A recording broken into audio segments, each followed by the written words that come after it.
Hello மக்களே. So இன்றைக்கி டோனில் பெருசாக எனர்ஜி இல்லைன்னு பார்க்குறீங்களா? இன்றைக்கி கொஞ்சம் த்ரோட் பெயினாக இருக்குங்க. ஸோ காலையில் எழுந்து ப்ரஷ் பண்ணிவிட்டு கிச்சனுக்குள்ளே வந்தேன். கீரை இருந்துச்சு, நைட்டு வாங்கின கீரை, அதை அப்படியே வச்சுருக்கேன்.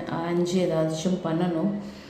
அப்படியே கிச்சனை ஒரு பார்வையில் பார்த்தேன். கிச்சன் நீட்டாக தான் இருந்தது, ஒன்றும் பெருசாக குறை சொல்கிற மாதிரி இல்லை. நைட்டு ஓரளவுக்கு அதை நீட் பண்ணிட்டு தான் போனேன். ஸோ பிரேக்ஃபாஸ்ட் என்ன பண்ணலாம் அப்படின்னு யோசிச்சா, இட்லி மாவு இருந்ததுனால பெருசாக யோசனை இல்லை. மசாலா தோசை பண்ணலான்ட்டு உருளைக்கிழங்கு குக்கரில் வேக போட்டாச்சு. இங்கி பிங்கி போட்டு தேங்காய் சட்னியாக டொமேட்டோ சட்னியான்னு ஃபைனலாக தேங்காய் சட்னி. அப்புறம் தொண்டை வலிக்கிற மாதிரி இருக்குன்னு சொன்னீங்களா, சரி சூடாக ஏதாவது குடிக்கலான்ட்டு லீஃப் டீ வச்சு குடிக்கிறேன். அப்புறம் பார்த்திங்கன்னா உருளைக்கிழங்கு வெந்துடுச்சு, அதை உரித்து வெங்காயம், இஞ்சி, பச்சை மிளகாய், கருவேப்பிலை இதெல்லாம் அரைச்சி வச்சுருக்கேன். லீஃப் டீயை நல்ல சிப் பண்ணிவிட்டு உருளைக்கிழங்கு மசாலா பண்ணிகிட்ருக்கேன் தோசைக்கு. இது பார்த்திங்கன்னா புதுசாக ட்ரைபாட் வாங்கியிருக்கேன், அதை வச்சு ஃபிலிம் பண்ண பார்க்குறேன். பார்த்திங்கன்னா அது ரொம்ப லெங்க்தியாக போகுதுன்னு சொல்லிட்டு கொஞ்சம் கிளிப்ஸ் எல்லாம் ஸ்பீடில் போட்டிருக்கேன். ஏன்னா நிறைய லெங்க்தியாக பார்த்தாலும் போர் அடிக்கும் இல்லைங்களா? ஸோ அதனால் இது கடாயில் வெங்காயம், மஞ்சள் பொடி, உப்பு இதெல்லாம் போட்டு நல்லா வதக்கிட்டுருக்கேன். உருளைக்கிழங்கு மசாலாவுக்கு உப்பு போட்டிங்கன்னா சீக்கிரம் வெந்துடும். ஸோ கொஞ்சம் நேரம் அப்படியே சாட்டே பண்ணிகிட்டே இருந்தீங்கன்னா சிம்மில் வச்சுட்டு வேறு வேலை பார்க்கலாம். நீங்கள் இதுக்காக வெயிட் பண்ணிட்டுருக்க வேணாம். அஃப்கோர்ஸ் காலையில் வேலைக்கு பஞ்சமே இல்லை. கண்டினியூஸாக 2 கை இருந்தாலும் பத்தாது. ஐம் ஷுர் எல்லா மதரும் இதை ஃபீல் பண்ணுவீங்க. ஒரு 4-5 கை இருந்தால் நல்லாயிருக்கும்ன்ட்டு நானும் அதுக்கு விதிவிலக்கு இல்லை. ஸோ கொஞ்சம் பெருங்காயப்பொடி, அதுக்கப்புறம் இந்த வேக வச்ச உருளைக்கிழங்கு அதில் போட்டு நல்லா மசிச்சு உப்பு போட்டு கொஞ்சம் கொத்தமல்லி தூவி இறக்குனிங்கன்னா உங்களோட உருளைக்கிழங்கு மசாலா ரெடி. தக்காளி அஃப்கோர்ஸ் கொஞ்சம் டேங்கி ஃப்ளேவர் வேணும்னா தக்காளி போடலாம், அப்படி இல்லைன்னா விட்டுடலாம். ஸோ நான் கொஞ்சம் எல்லாத்துலேயும் தக்காளி நிறைய சேர்ப்பேன். எனக்கு என் பொண்ணுக்கு தக்காளி நிறைய டாமினேஷன் தான் பிடிக்கும். புளியை குறைச்சிப்பேன் நான். அஃப்கோர்ஸ் புளி உடம்புக்கு நல்லதில்லை, அதுக்கு சப்ஸ்டிடியூட்டாக நம்ம டொமேட்டோஸ் நிறைய சேர்த்துக்கலாம். தேங்காய் சட்னிக்கு தேங்காய் ரெடி பண்ணி வச்சிட்டோன்னா அவளோட பிரேக்ஃபாஸ்ட்டு தான் ஃபஸ்ட்டு டார்கெட். ஏன்னா அவள் 7:30க்கு வீட்டை விட்டு கிளம்பணும். ஸோ அதனால் ஃபஸ்ட்டு அவளோட tiffin box, breakfast box pack பண்ணுறது தான் என்னோடய ஃபஸ்ட்டு கோல். ஸோ தேங்காய் கீரி, கொஞ்சமாக பொட்டுக்கடலை, 2 பச்சை மிளகா, கொஞ்சமாக கருவேப்பிலை, கொஞ்சம் வெங்காயம், சின்ன வெங்காயம், உப்பு, இதுதான் என்னோடய தேங்காய் சட்னி யூஸ்வலாக அரைக்கிறது. நான் மோஸ்ட்லி தாளித்து கொட்ட மாட்டேன். பிகாஸ் நாங்கள் 3 பேரும் பெருசாக ப்ரிஃபர் பண்ண மாட்டோம். யாராவது வீட்டுக்கு வராங்க கெஸ்ட் அப்படின்ற சமயத்தில் நான் தாளித்து கொட்டுவேன்.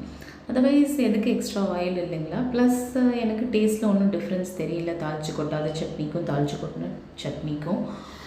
பட் ஹஸ்பண்டுக்கு தாளித்து கொட்டின சட்னி பிடிக்கும், அதில் இருக்கிற அந்த கடலைப்பருப்பு அதெல்லாம். ஸோ டெஃபினட்டாக சாட்டர்டே சண்டேஸ்லாம் கொஞ்சம் லெஜராக பண்ணலாம். வீக் டேஸில் அதுக்கெல்லாம் டைம் இருக்கிறது இல்லைங்க. ப்ளஸ் நோ கம்ப்ளைண்ட்ஸ் வீட்டில் அப்படின்றக்கப்போ ப்ராப்ளம் இல்லை. பார்த்திங்கன்னா உருளைக்கிழங்கு மசாலா ரெடி. இந்த மசாலாவோட பூரி சப்பாத்திக்கெலாம் சூப்பராக இருக்கும். இது தோசைக்கு அஃப்கோர்ஸ் இன்றைக்கி நான் மசாலா தோசை பண்ணதுனால தோசையோட ஸ்டஃப் பண்ண போகிறேன். தேங்காய்க்கு ரெடி, சட்னிக்கு எல்லாம் ரெடி பண்ணி வச்சாச்சு. இதை அரைக்க வேண்டியது தான். அதுக்கப்புறம் பார்த்திங்கன்னா நான் உங்களுக்கு ஒரு விஷயம் இன்றைக்கி காமிக்க போகிறேன். இது என்னன்னு பார்த்திங்கன்னா என்னோடய புதிய ஃப்ரிட்ஜு. இப்போ தான் வாங்கி ஒரு 2 வாரம் இருக்கும்.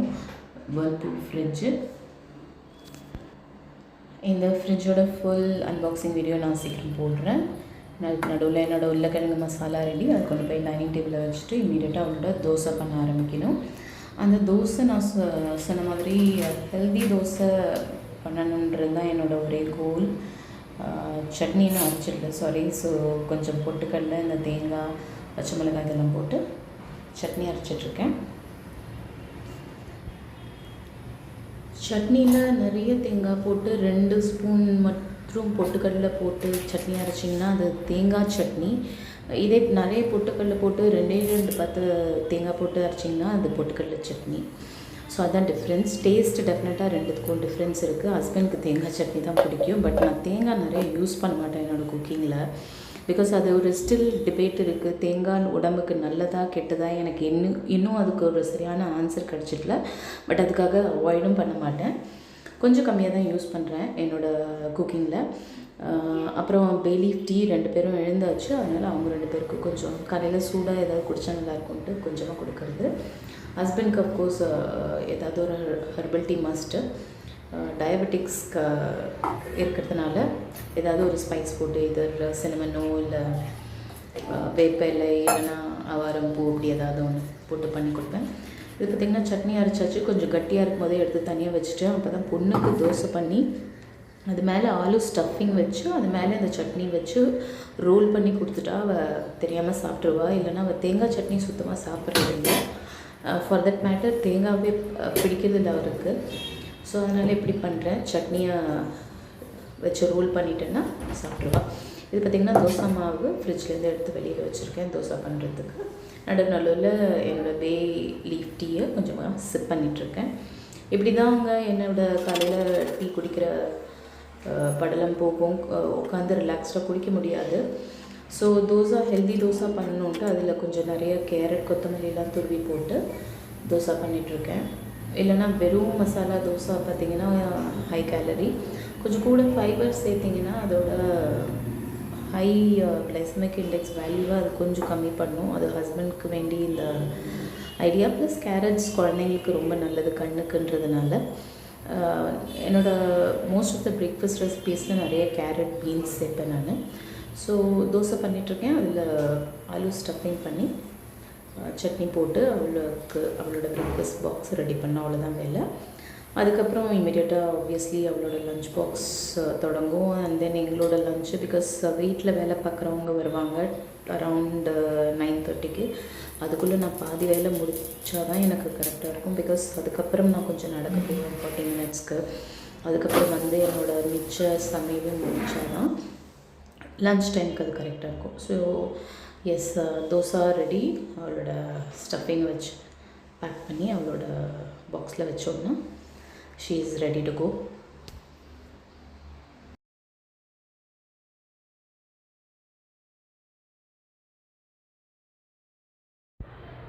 ஸோ யாரோட கிட்ஸ் எல்லாம் கோகோனட் சட்னி சாப்பிட மாட்டாங்க எனக்கு காமெண்ட் செக்ஷனில் கமெண்ட் பண்ணுங்கள்.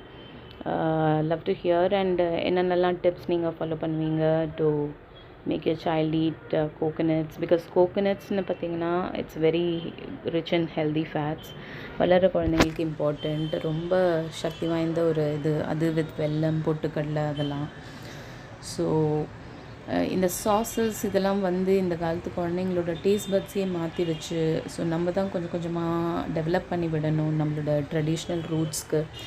ஸோ அப்படி தான் ஒரு ஐடியா தான் இந்த இன்சைட் ஸ்டஃபிங்குள்ளே சட்னி வைக்கிறது. ஸோ அவளுக்கு பிடிக்க ஆரம்பிச்சுதான் தென் சாப்பிட்ருவான்ற ஒரு சின்ன நம்பிக்கை. இதே தோசை பார்த்திங்கன்னா same batter with carrot and கொத்தமல்லி ஆடட் இட்லி தோசை பேட்டர். இதில் ஹஸ்பண்ட்க்கு என்ன பண்ண போகிறேன்னா சேம் உருளைக்கிழங்கு ஸ்டஃபிங் கொஞ்சமாக, பட் கொஞ்சம் நிறைய வெஜிடபிள்ஸ் ஆட் பண்ண போகிறேன். பர்பிள் கேபேஜ்லாம் பண்ணி கொடுக்க போகிறேன். சாதம் வைக்கணும். ஸோ அதனால் ஒரு பாத்திரத்தில் சாதம் போட்டு தண்ணி போட்டு கொஞ்சம் ஊற வச்சேன்னா அது ஊறிட்டுருக்கும். அது புழுங்கல் அரிசி தான், அதனால் கொஞ்சம் டைம் எடுக்குன்றதுனால. ஸோ பொண்ணோட பிரேக்ஃபாஸ்ட் பாக்ஸை ரெடி பண்ணிடலாம். அவளோட பாக்ஸில் கட் பண்ணி நான் சொன்ன மாதிரி இந்த மாதிரி வச்சிட்டோன்னா இப்படி எடுத்து கையில் கடிச்சு சாப்பிட்டுப்பா. உள்ளே எல்லாமே இருக்குது.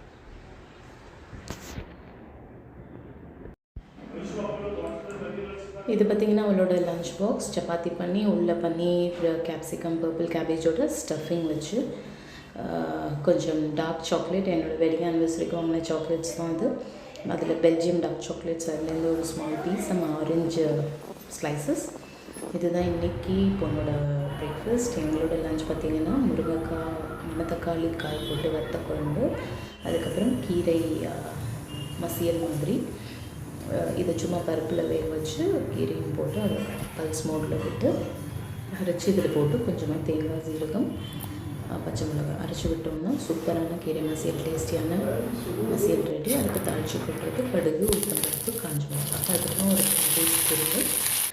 இதோட சிம்பிளாக இன்றைக்கி எங்களோட லஞ்ச் முடிஞ்சது. பழைய சாதம், வெங்காயம், கொஞ்சம் கேபேஜ் பொரியல், தனியாக எடுத்து வச்ச பருப்பு ஒரு எக்ஸ்ட்ரா ப்ரோட்டீனுக்காக, அதுக்கப்புறம் இந்த கீரை, சாதம், முருங்கைக்காய், மணத்தக்காளி காய் போட்டு வத்த குழம்பு. இதுதான் இன்றைக்கி எங்களோட லஞ்ச்.